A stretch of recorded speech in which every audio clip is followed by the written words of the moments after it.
नमस्ते साथीहरु, आजको यस भिडियोमा चाहिँ म हजुरहरुलाई देखाउन गइरहेको छु आइफोन 14 र आइफोन 14 प्रो मैक्स के भिन्नता छ भनेर देखाउन गइरहेको छु है। आजको भिडियोमा हामी कम्पेयर गर्दै छौं आइफोन 14 र 14 प्रो मैक्स को है।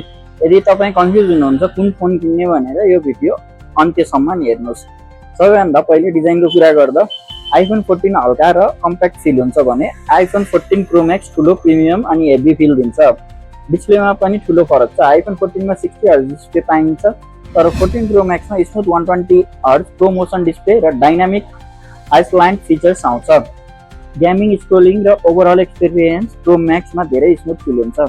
क्यामेराको कुरा गर्दा आइफोन 14 मा ड्युअल 12 मेगापिक्सल क्यामेरा छ भने आइफोन 14 प्रो मैक्स मा पावरफुल 48 एमपी क्यामेरा र एक्स्ट्रा टेलिफोटो लेन्स पाइन्छ। फोटो क्वालिटी, जुम अनि भिडियो रेकर्डिङमा प्रो मैक्स क्लियरली बेटर छ।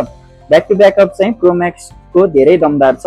हेभी युजरहरूका लागि यो पर्फेक्ट अप्सन हुन सक्छ। रेडिट युजरहरूले पनि 14 प्रो मैक्स को ब्याट्री र 120 हर्ज एक्सपिरियन्स निकै प्रेज गरेका छन्। परफर्मेन्समा पनि फरक छ। आइफोन 14 मा A15 बायोनिक चिप आउँछ भने 14 प्रो मैक्स मा न्युअर A16 बायोनिक चिप पाइन्छ।